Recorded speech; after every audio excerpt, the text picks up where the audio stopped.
Essa é uma frase tão comum de se ouvir quanto "eu amo você". A diferença é que o ódio é reservado aos vilões, aos malvados, às pessoas que não estão de bem com a vida. O ódio tem que ser reprimido, negado, vigiado. O ódio é um sentimento odiado por todos. Mesmo assim, o ser humano não consegue se livrar do ódio. O ódio faz parte de nós? Existiria alguma razão para você odiar? É claro que durante a nossa conversa hoje eu pediria a vocês que de repente fizesse talvez um exercício em silêncio, porque não é para falar. Alguém que você odeia, que você lembra, né? Alguma situação que você passou. Não se trata de fazer um cultivo do ódio, porque nem precisa, a gente odeia sem cultivar. Mas quando eu digo isso, brincando do exercício, é pensar um pouco quais são os motivos que levaram a você a odiar alguma situação ou alguma pessoa.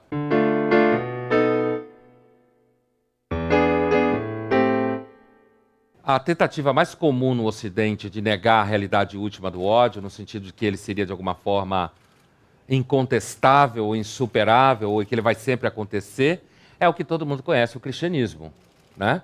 Durante muito tempo, ele dominou um pouco o cenário com um discurso sobre o amor a todos é possível, amar todo mundo o tempo inteiro, que é uma ideia bastante sedutora, sem dúvida nenhuma revolucionária.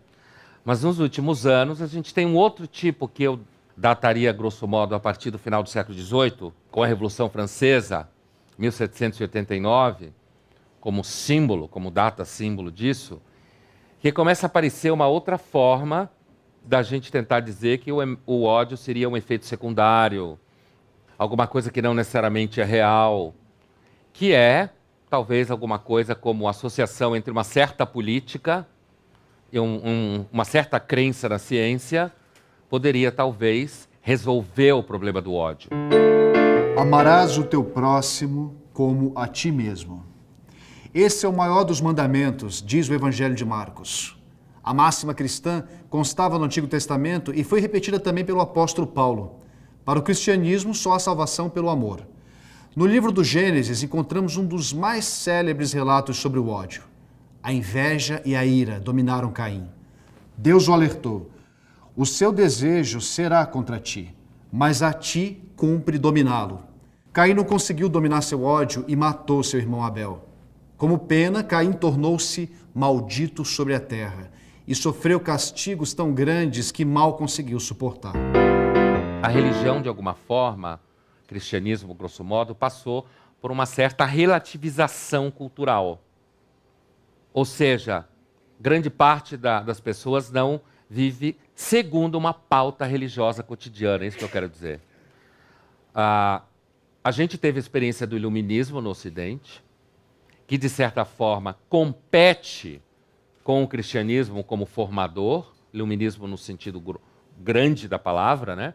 Crença na ciência, seja ciências humanas ou ciências duras. Portanto, a maior parte de nós, pessoas razoavelmente que se interessam pelo debate público, está disposta a aceitar uma ideia banal como, de repente, eu tenho o meu Deus, você tem o seu. Apesar de que, teologicamente, a frase é um absurdo. Se existe Deus, é um só. Não pode ser o meu e o seu. Isso é time de futebol. Mas a gente tá educado a ponto de saber, não vamos brigar por causa disso. Né? Já se matou tanto, que saco ficar brigando. Se acreditar em Jesus, eu quero acreditar no outro, tudo bem, a gente se encontra. Na realidade, o que a gente tem que concordar é sobre o preço dos produtos. No Ocidente é isso que é necessário se concordar. Cada um acredita numa coisa e todo mundo se encontra na praça de alimentação do shopping de forma civilizada. Né? Na realidade, o que rege o mundo ocidental, basicamente, é a lógica de troca, mercadoria, negócio. Isso é uma pessoa civilizada.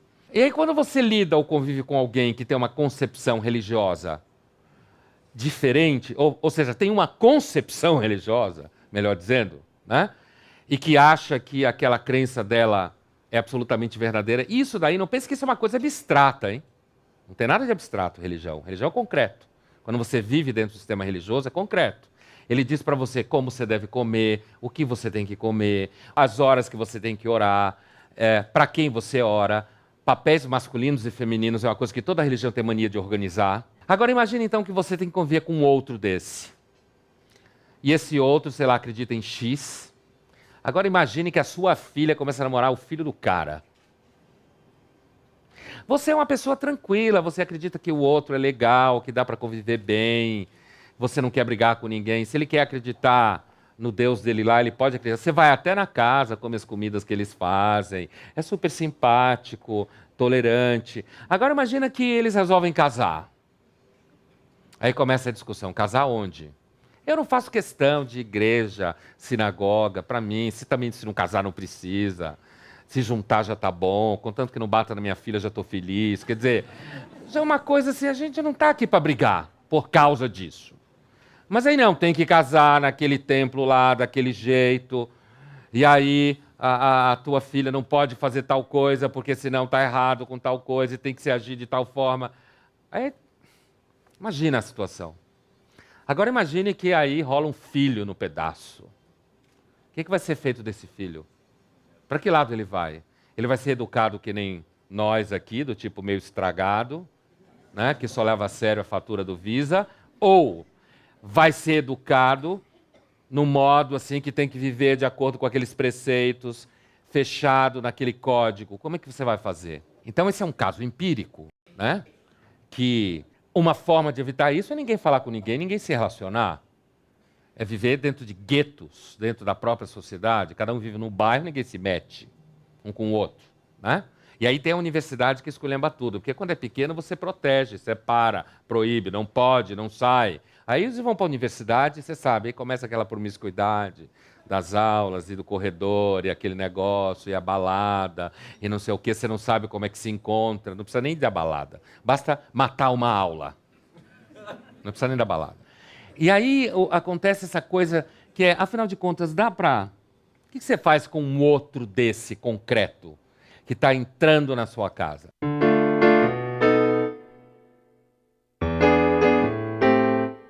Eu continuo investindo na ideia de que é melhor, de repente, eu pessoalmente acho que a gente tem que investir na ideia de conviver com essas diferenças. E o problema é quando as diferenças ficam muito grandes. Uma tentativa de dizer que é simplesmente o que eu chamo de uma certa mentira é tentar dizer que você pode resolver isso dizendo que todo mundo pode amar todo mundo o tempo inteiro. Não dá para amar todo mundo o tempo inteiro.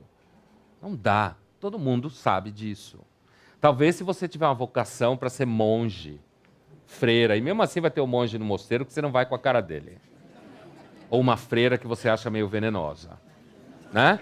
Mas assim, quando isso vai se transformando muito concreto, quando a gente não olha para isso e entende que é simplesmente uma questão de Palmeiras versus Corinthians, e a própria sociologia e ciência política continua operando num registro que é não, existem uns maus, existem uns bons, dá para amar todo mundo ou não, tem que matar todo mundo e mandar todo mundo embora. Quer dizer, não dá para fazer nenhuma coisa nem outra. Existe guerra e ódio na humanidade há muitos séculos e milênios, porque devem existir razões que levam as pessoas em determinados momentos a odiar.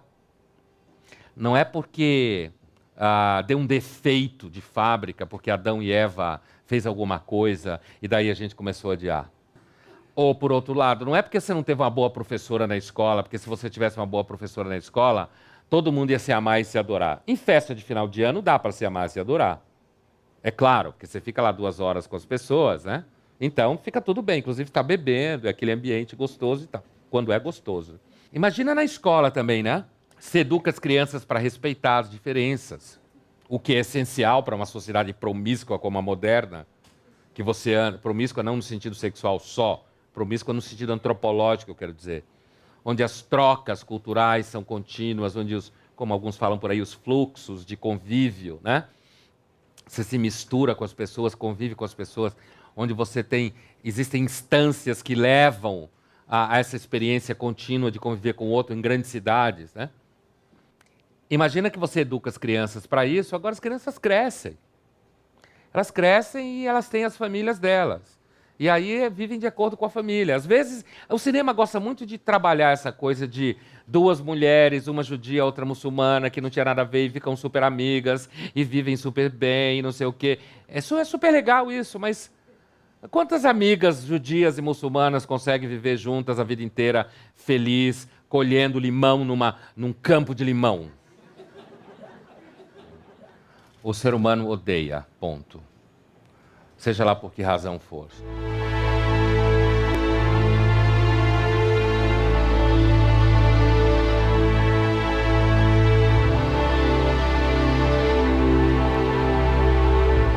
A gente mata, ponto. Alguns acham que você mata por causa de Deus, mas você pode matar porque você é contra Deus. Você pode matar em nome de Deus, o que às vezes pode parecer ridículo, como nesse caso do que aconteceu até onde a gente sabe com relação a 11 de setembro, mas você, ao longo da história do século XIX e XX, se matou muito, inclusive, em nome da história, né? Em nome da transformação e do homem melhor.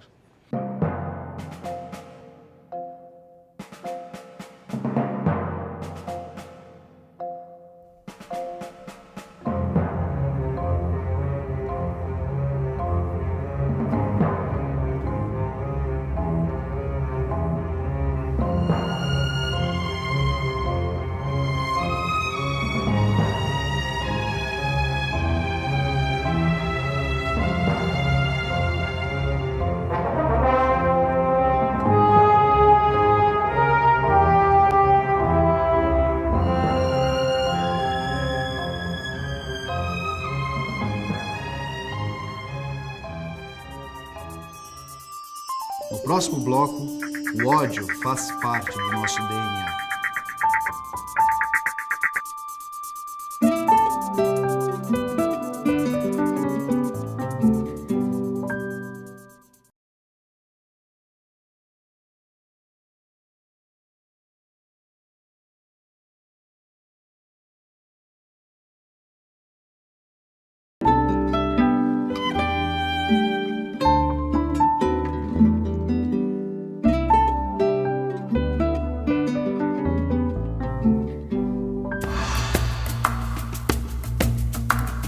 Um leão mata uma zebra e arranca suas vísceras. Mas não é nada pessoal. O homem também mata, agride, destrói.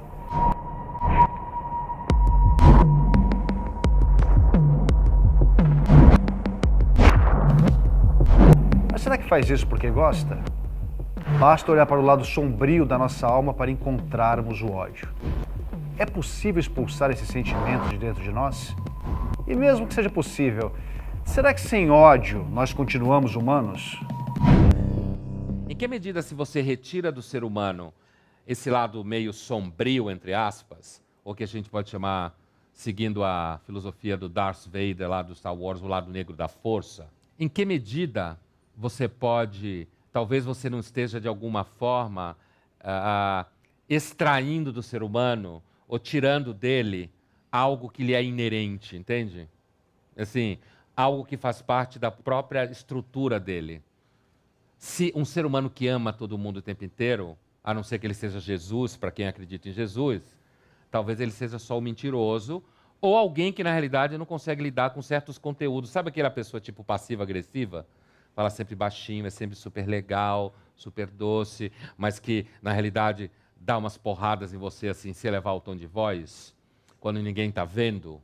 Será que não existe também algum tipo de transtorno quase psicológico? Qualquer psicóloga sabe disso.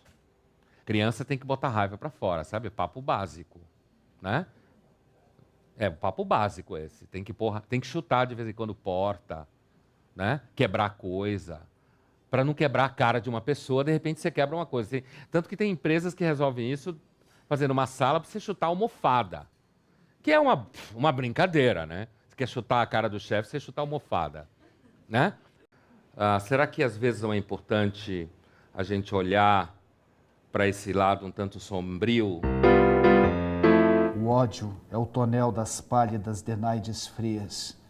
Por mais que da vingança o braço rubro e forte derrame-lhe as entranhas ermas e sombrias, baldes cheios de sangue, lágrimas da morte, o diabo lhe abre furos nunca imaginados, que verteriam séculos de esforço e suor, mesmo que a vida ela trouxesse os condenados para o corpo infligir-lhes castigo maior. O ódio é um ébrio perdido ao fundo da taverna, que sente sua sede emergir do licor e ali multiplicar-se qual hidra de lerna. Mas quem bebe feliz verá seu vencedor. e ao ódio resta apenas a amarga certeza de saber que jamais dormirá sob a mesa. Uma das razões que a gente odeia é porque a gente tem medo. Tem medo do que você não conhece. Não adianta dizer que não tem, não, porque é mentira, tem. Tem medo do que não conhece. Você se sente, sabe aquilo que o pessoal de recursos humanos chama de zona de desconforto? Que parece uma coisa legal, assim, levar você para a zona de desconforto, para aí você criar novas questões, né? Então, assim, sabe essa zona de desconforto? Quer dizer, o medo que a gente tem talvez seja uma coisa ancestral, atávica, né? No sentido de que, se você não tiver medo, às vezes, você pode morrer porque você não tem medo.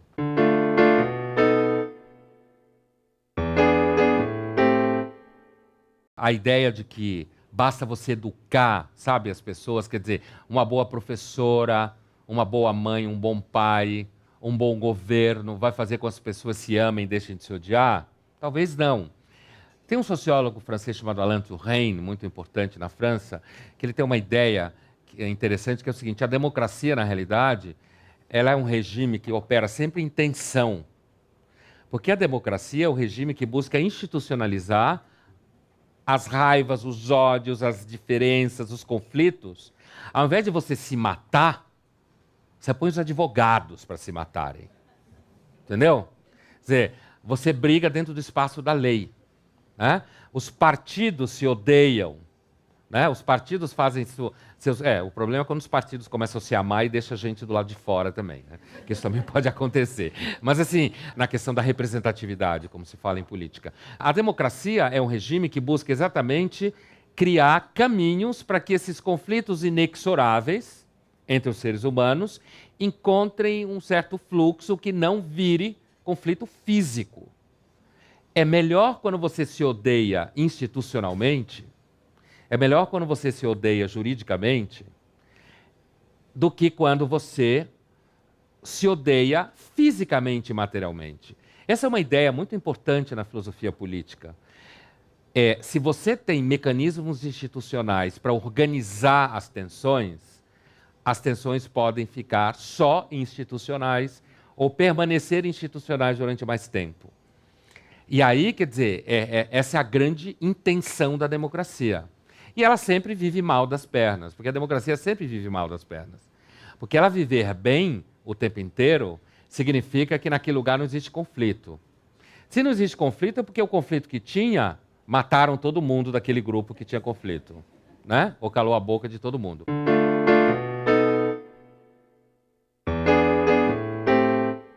Se a teoria da seleção natural está certa, né? Assumindo que ela seja uma teoria razoável, que pelo menos parte do mundo, digamos, culto, científico, aceita como sendo uma teoria razoável, se ela está certa, então é provável que essa capacidade que o ser humano tem de fazer guerra de vez em quando, ou de odiar, ela é tão essencial, ou foi tão essencial para a adaptação da espécie, quanto a capacidade que o ser humano tem de amar.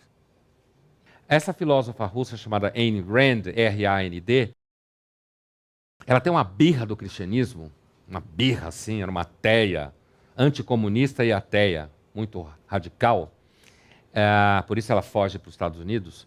Ela tinha uma birra do cristianismo, porque ela dizia que o cristianismo, ao dizer que você tem que amar todo mundo, na realidade, faz uma espécie assim de... Como é que é a expressão?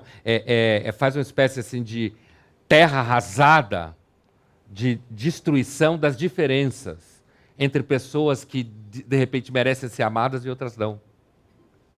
Quando você acha que tem que amar todo mundo, é como se não existissem diferenças entre as pessoas. Algumas pessoas na sua vida ou na vida dos outros, elas conquistam o amor por uma série de razões. E algumas pessoas não conquistam o amor, conquistam o ódio. A ideia de que você pode resolver o problema israelo-palestino, por exemplo, ensinando as pessoas a respeitarem umas às outras, acaba se aproximando um pouco da questão do cristianismo no seguinte sentido.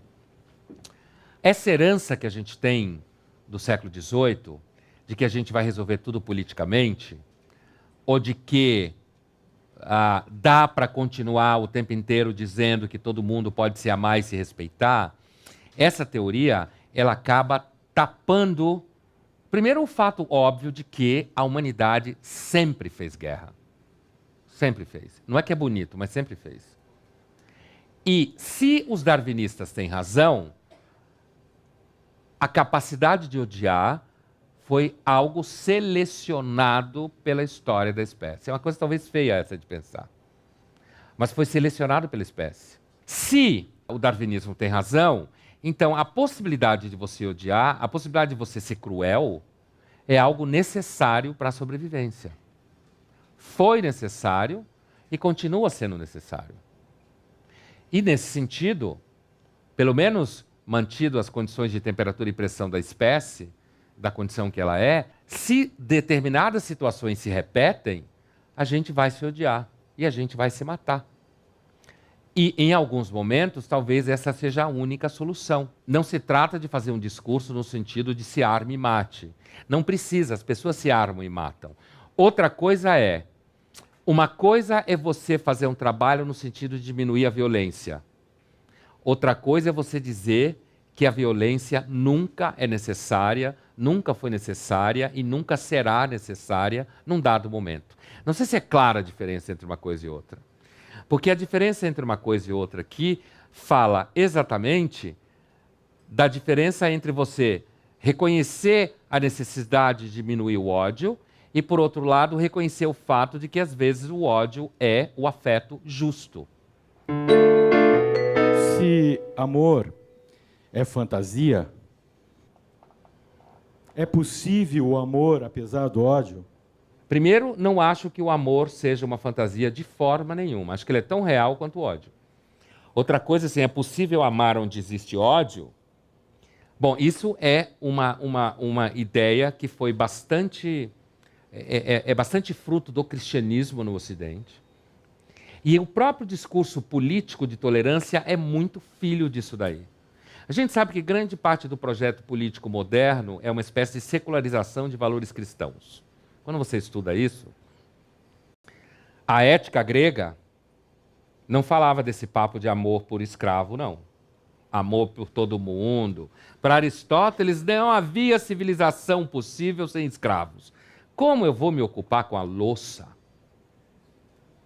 Se eu tenho que escrever, eu não posso lavar a louça. Alguém vai ter que lavar para mim. Certo? Então, por Aristóteles, era incompreensível uma civilização sem escravo. E é um super cara legal, filósofo, maravilhoso, enorme, gigantesco, dos maiores filósofos. Sem Aristóteles não existe pensamento ocidental. Platão é a mesma coisa. Também como civilização sem escravo? Gênero de primeira necessidade. Então, na realidade, todo esse movimento, a ideia, grosso modo, de solidariedade, respeito pelo outro, a gente sabe que isso é uma forma de secularização do cristianismo. Então, assim, a possibilidade de você amar onde há ódio, eu acho que ela é muito difícil. Eu acho que ela pode estar, muitas vezes, a serviço de um certo constrangimento das razões de alguém odiar alguém. Isso que eu quis dizer. Agora, eu não tenho nenhuma dúvida que a possibilidade de você amar numa situação improvável pode ser transformadora. Acho. Não tenho nenhuma dúvida disso. Algumas pessoas... Essa é a própria noção de perdão na tradição teológica ocidental. Né? E quando eu digo ocidental, eu incluo o islamismo, porque é o mesmo tronco. Religião abraâmica, como a gente fala, né? As religiões abraâmicas. A possibilidade de você perdoar alguém que não merece... Porque tem essa história, né? Perdão é só para quem não merece. Se você merece, não é perdão, é justiça. É outra coisa. O perdão começa onde a justiça acaba. É isso que é perdão. Não, você não perdoa alguém que merece ser perdoado. Alguém que merece ser perdoado merece receber justiça. Então, se você se sente perdoado por alguém, você só se sente perdoado por alguém porque você sabe que você não merece o perdão. Esse tipo de... Isso é uma coisa que, normalmente, quando você está nesse papinho autoajuda, que, para mim, grande parte da reflexão pública virou autoajuda. Dizer que todo mundo se ama, todo mundo é legal, é só o dinheiro que faz mal, que ninguém quer dinheiro, só os malvados gostam de dinheiro, que ninguém precisa... Isso, para mim, é autoajuda. Para mim, é tudo isso. Para mim, isso é a mesma coisa de dizer que existe um tesouro dentro de você, se você procurar, porque o tesouro não está do lado de fora, está dentro de você, e que o universo conspira a seu favor. Para mim não tem nenhuma diferença entre isso e isso. Né? Agora, não resta dúvida que a experiência de alguém lhe perdoar, quando você não merece, assim como você ser capaz de perdoar alguém que não merece, né? São experiências, eu acho que profundamente transformadoras. Ouvistes o que foi dito: amarás o teu próximo e odiarás o teu inimigo. Eu, porém, vos digo: amai os vossos inimigos e orai pelos que vos perseguem, para que vos torneis filhos do vosso Pai Celeste. Porque ele fez nascer o seu sol sobre maus e bons e vir chuvas sobre justos e injustos. Mas será que tem mães que merecem amor dos filhos? Todas as mães?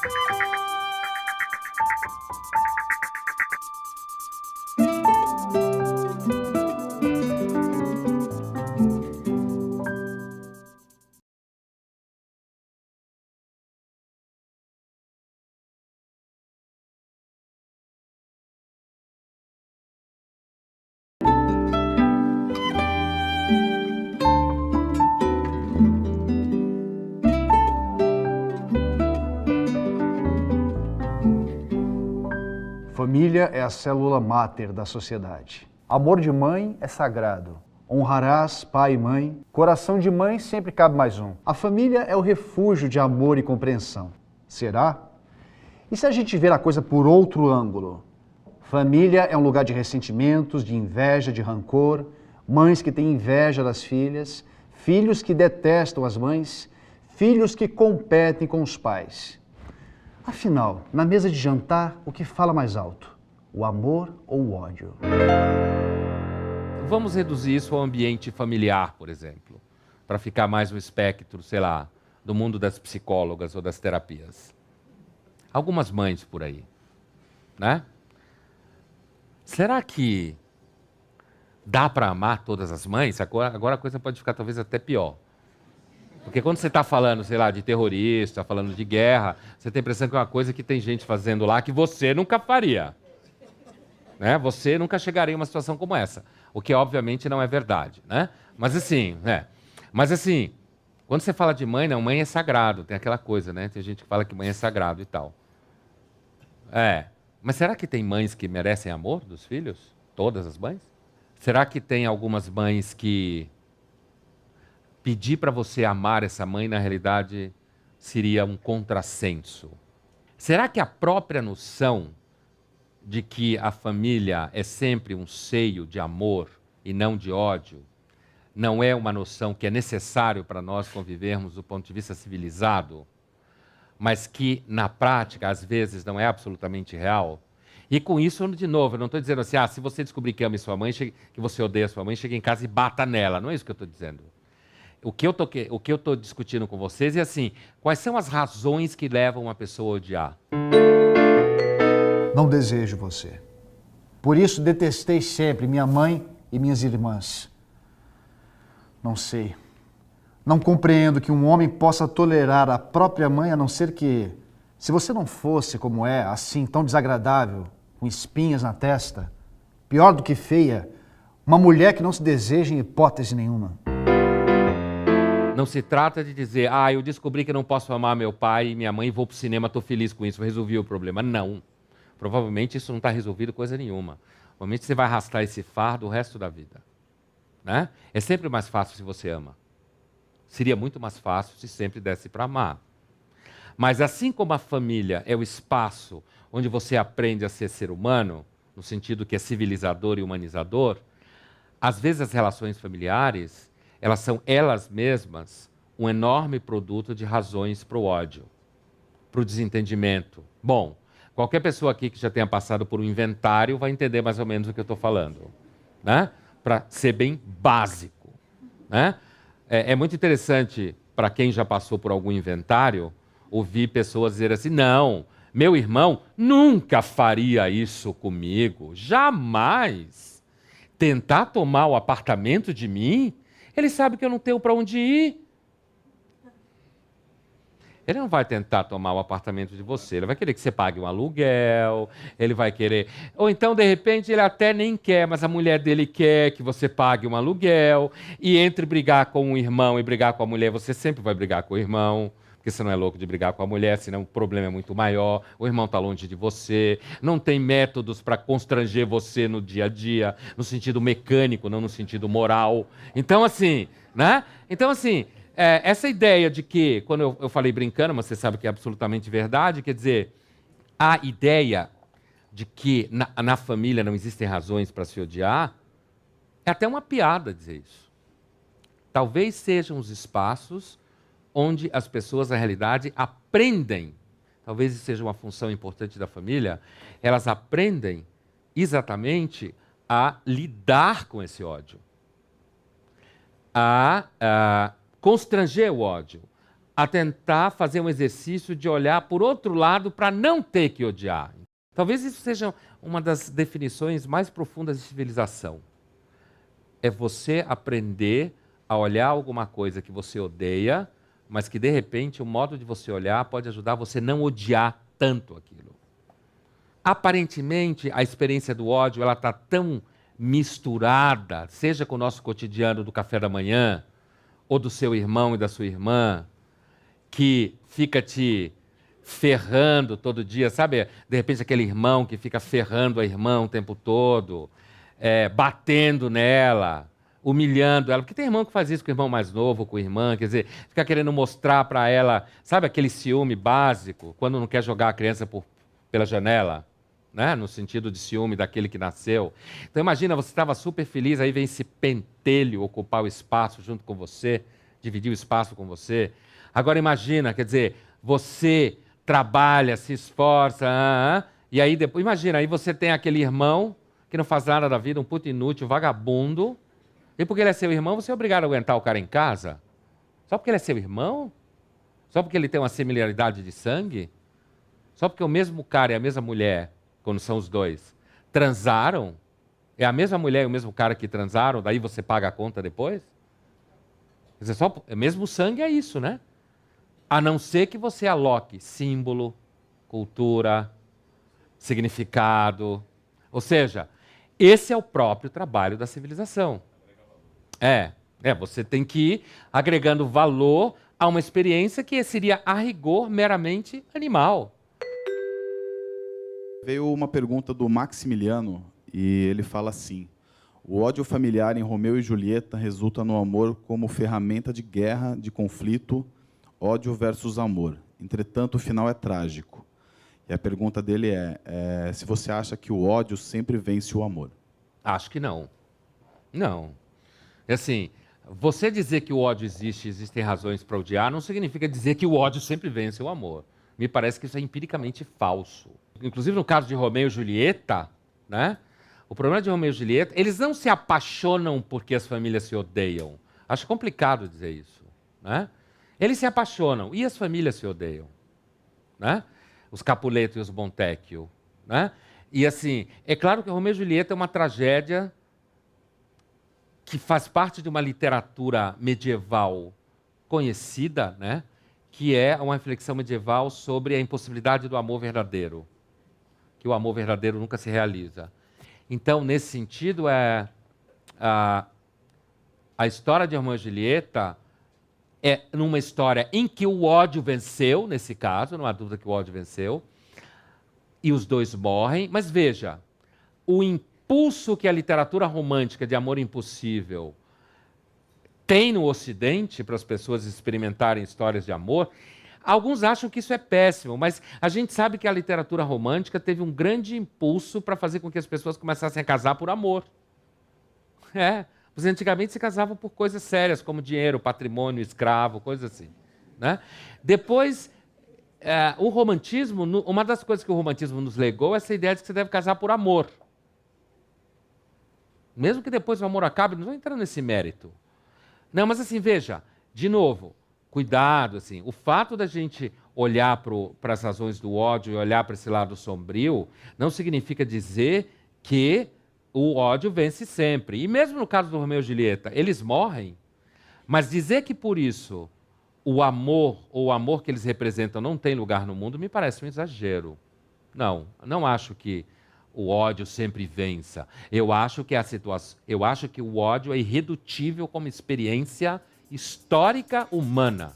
No próximo bloco, existem muitas razões para odiar.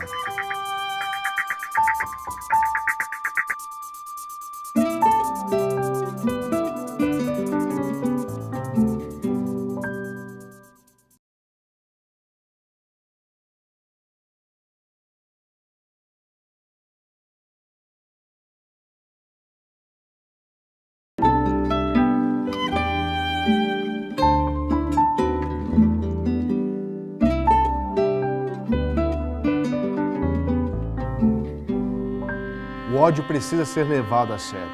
A história da humanidade é feita de guerras.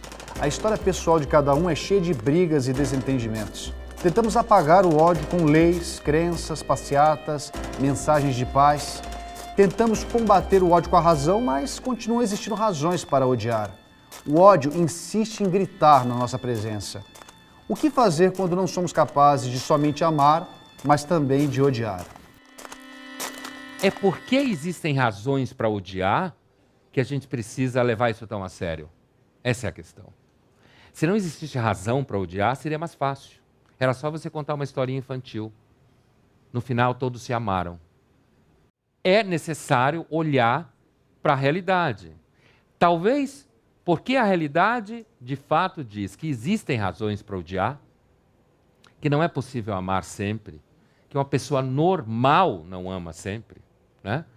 Que uma pessoa só se ela for santa, tipo Jesus vive dentro dela e não ela mais, no sentido do Evangelho de Paulo, né? Da kenosis, você esvaziou, é Jesus que vive em mim, não mais eu, alguma coisa da ordem do sobrenatural. Falando do âmbito humano, quer dizer, o ódio às vezes é a última coisa que você pode sentir, é a última coisa que você pode fazer é odiar. E é porque isso é verdade, é porque existem razões para odiar, é que é tão sério a gente evitar o ódio. Porque se não fosse verdade, não precisava ter medo dele. É porque ele é real, é porque às vezes a gente tem que fazer guerra, é porque às vezes a gente tem que matar, é porque às vezes tem gente na humanidade que não dá para você amar, não dá para conviver. É claro, desde exemplos mais simples, como a história que eu contei da filha hipotética com o cara hipotético, né? Passando por problemas políticos e militares e tal, de guerra ou conflito, chegando a questões de repente, mães que humilham, que destroem você, que acabam com qualquer projeto que você tenha, ou pai que faz isso, que cerceia a possibilidade de você fazer qualquer coisa que para você tenha significado, né? Ou, o contrário, filhos que você tem, que você se dedica, que são verdadeiras bestas feras. Verdadeira besta fera, intratável, um monstro, malvado, cruel, mentiroso, que usa você o tempo inteiro, que, na realidade, por saber que, de repente, você é um pai ou uma mãe que gosta, é justamente por isso que ele consegue arrebentar com você. Isso existe. Não adianta dizer que todo filho, toda mãe, todo pai se ama. Senão não precisava de psicóloga, inclusive, né? Não precisava de gente que toma conta disso. Não, o problema é ter melhor salário. É bom ter melhor salário, mas nem por isso vai deixar de ter razão para odiar. É bom você ter um governo mais justo, é bom, mas nem por isso vai deixar de ter razão para odiar. É bom você ter melhor escola, é bom, mas nem por isso vai deixar de ter razão para odiar. Porque você não consegue fazer o ser humano ser bom por lei. E se o ser humano virasse bom, não seria mais o ser humano. O ser humano é o que ele é. Não estou dizendo que ele é nem legal, nem não legal. Ele é o que ele é. É assim que ele sobreviveu, é assim que ele conseguiu matar os inimigos. Existem pessoas que são inimigas, seja lá por que razão for. Isso é horrível, não é legal. Não estou dizendo que é legal. Mas é por isso que deve ser levado tão a sério. Não adianta simplesmente dizer que todo mundo é bonito, porque não é.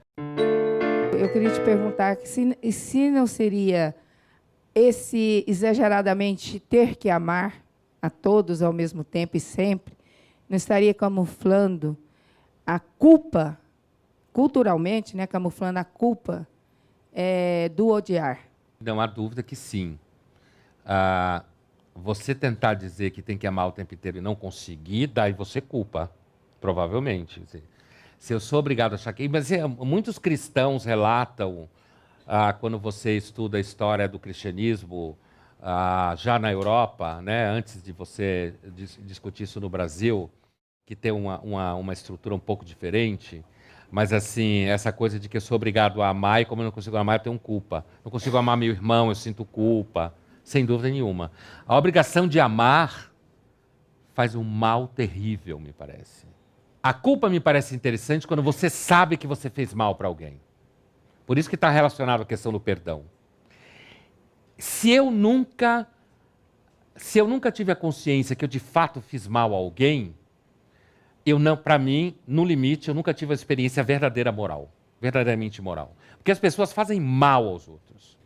Acho que a culpa é importante. Quando você pergunta de eu falar mais sobre a culpa, eu acho que a culpa é um dos centros da vida moral. É transformador, me parece, do ponto de vista moral, quando você é capaz de realizar que você é culpado de fato de alguma coisa. Não culpado porque você não conseguiu amar. E aí me parece que é uma culpa desmerecida, eu quero dizer. No sentido que às vezes não dá para amar, é o que eu estava falando antes.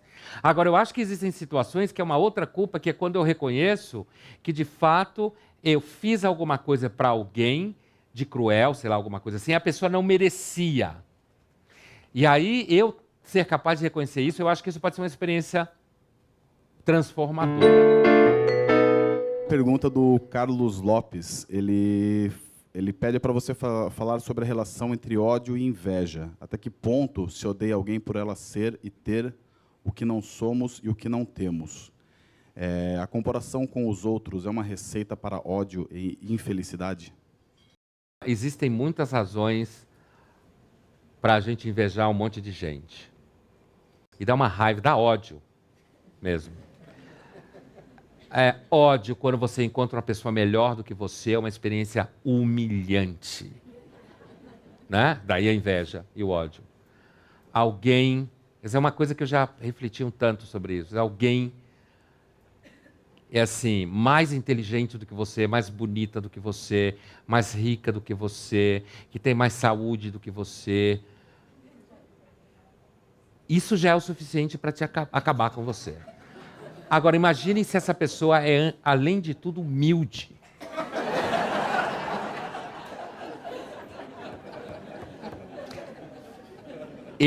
Não, é sério, é uma coisa assim... Eu espero que isso não aconteça com nenhum de nós aqui nunca. Desde cedo aprendemos a ver o ódio como um intruso. Em um mundo ideal, só saberíamos amar. Será que isso é possível? Diante de si mesmo, o ser humano deve encarar sua virtude e sua miséria. Extirpar o ódio parece uma tarefa nobre, mas pode ser apenas uma forma de ilusão. Até o próximo Café Filosófico.